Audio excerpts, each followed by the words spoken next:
안녕하세요. 부동산 가격이 개판이 돼가지고 나라가 엉망이 됐죠. 문재인 정부 2020년, 2021년 사실상 부동산 거품이 대폭발했던 시기입니다.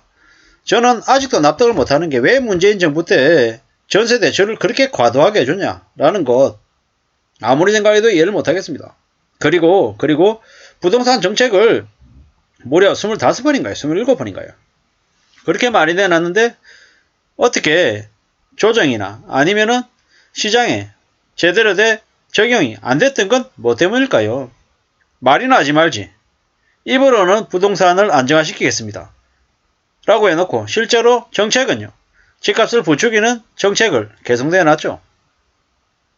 그러다 보니까는 문재인 정부, 민주당 정부 때는 집값이 미친듯이 요동친다. 과거 노무현 정부 때도 마찬가지고요. 왜 그랬을까? 왜? 라고 생각해보면 이런 거죠. 입으로는 되게 부동산 정책이 불로소득을 만드는 매우 안 좋은 시장이다라고 얘기하면서 실제로는 현장에서 벌어지는 온갖 적폐, 부조리들을 그냥 내버려뒀단 말이에요. 그런 건 놔두면서 입으로는 바로잡겠다라고 얘기하니까 이제 따로 노는 거죠. 보통 정부의 정책을 강력하게 내면 시장의 반응이 먹힙니다. 근데 이번에 문재인 정부 때 안 됐던 이유는 뭡니까? 말로는 바로잡겠다고 해놓고 실제로는 바로잡을 의지가 없었던 거예요. 문재인 대통령이라고 하는 작자가 그런 이중적인 모습을 보였기 때문에 시장에서 그렇게 반응한 겁니다. 말로는 집을 다주택자들 집 팔라고 했는데 국회의원들이나 고위직 관료들은 안 팔고 있어요. 그게 뭡니까? 정책이 제대로 안 먹힐 거다라는 걸 국회의원이나 관료들 자체가 어떻게 행동하냐로 보여줬단 말이죠. 근데 무슨 서민들이 믿습니까? 믿었던 사람들만 바보 등신이 되는 게 그때 있었던 일이죠.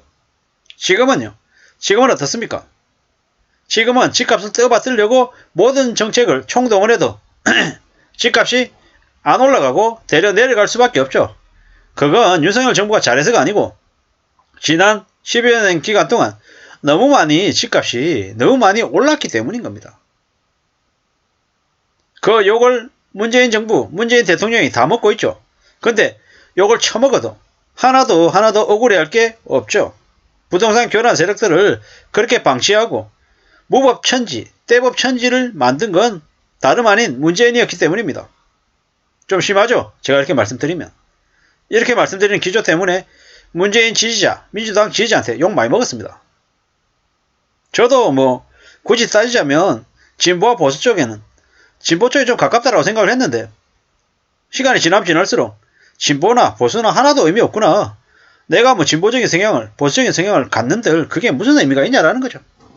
지금은 민주당이 더 위선적이고 더 나쁜 놈들 같다는 생각 들고 또 국민의힘도 장제원 같은 쓰레기 같은 놈들 권성동 이런 놈들이 활개치니까 그냥 짜증이 나고 화가 나는 거죠.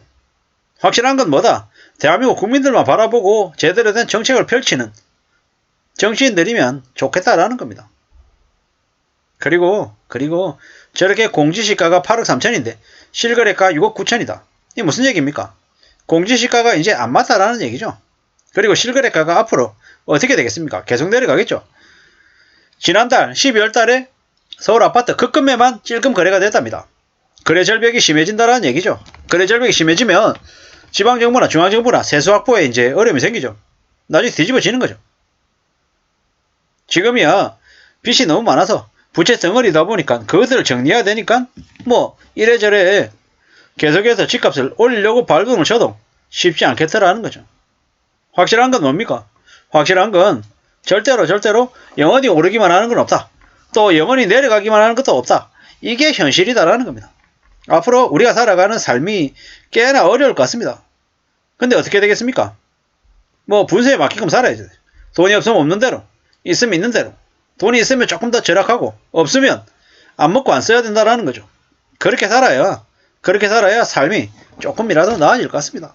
안 그러면 언제 어떻게 쓸려 나갈지 모릅니다. 지금 집값이 아무리 낮아져도 금리가 너무 높아서 부담이 너무 커서 집을 함부로 사기가 어렵습니다. 그게 현실입니다.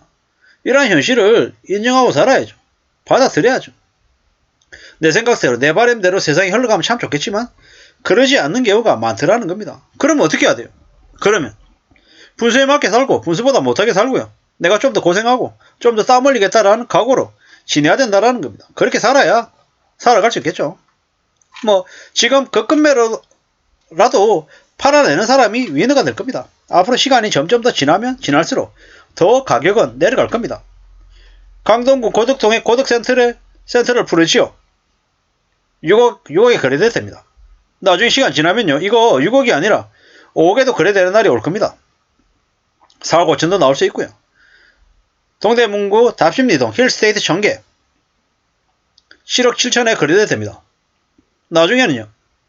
나중에 이거 7억도 되고 6억도 되고 5억 후반대도 되는 날이 오겠죠. 5억 중반대 올 수도 있습니다. 거짓말 같습니까? 아닙니다. 언제든지 벌어질 수 있는 일이다라고 말씀드립니다. 사는 게 집값이 영원히 천정부지로 오를 것 같지만 문재인이 개판 만들어 놔가지고 집값을 아무리 올리려고 해도 집값 안 올라갑니다. 지금은 막장이죠, 막장.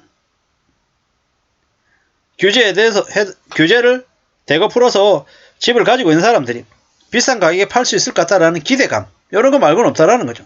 실거래가는 계속 폭락 중이고 집주인이 기대감을 갖는 만큼 거래는 더 안 될 거고요. 호가는 말 그대로 부르는 값이니까 매도인 마음이죠. 하지만 그 호가로 거래가 안 된다라는 겁니다. 실거래가가 중요하죠. 호가는 기대감 때문에 올라가고 있지만 실거래가는 폭락 중이다라는 겁니다.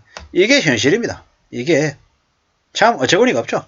앞으로 어떤 일이 벌어질지는 좀 더 지켜봐야겠죠. 실거래가가 중요하죠. 실거래가는 현재 폭락 중이다라는 게 현실임을 두고 봐야 될 것 같습니다. 함부로 집 사가지고 큰돈 버는 부자가 될 거다라는 생각은 안 하는 게 좋겠습니다. 내 몸 네 일, 집은 자가로 가지고 있는 거 좋습니다. 싸게 사야 된다라는 게 제가 계속 드리는 말씀이고요. 지금은 비싸다라는 얘기입니다. 싸질 시기까지 기다렸다가 싸게 사는 게 제일 좋을 것 같고, 그리고 집으로 떼돈 벌어보겠다라는 그런 욕심은 안 갖는 게 좋겠습니다. 내가 평생 살 집을 샀다. 그리고 그 집 때문에 좀 형편이 나아졌다. 이러면 되는 겁니다. 그 이상도 그 이하도 아니다라는 말씀을 감히 드립니다. 그리고 절대로 큰 돈 떼돈 벌겠다라는 욕심을 안 부리는 게 좋겠습니다. 그런 큰 돈은 운이 많이 작용하고 내가 어떻게 살아왔냐에 따라서 나한테 주어지는 거지, 내가 욕심 부린다고 마냥 나한테 오는 게 아닌 것 같습니다. 지금은 실거래가가 폭락 중이다. 그리고 지난 10여 년 동안 집값이 너무 많이 올랐다. 그 때문에 또 하락하는 시기다 라고 보면 맞을 것 같습니다. 함부로 욕심 안 부리는 게 좋을 것 같습니다. 감사합니다.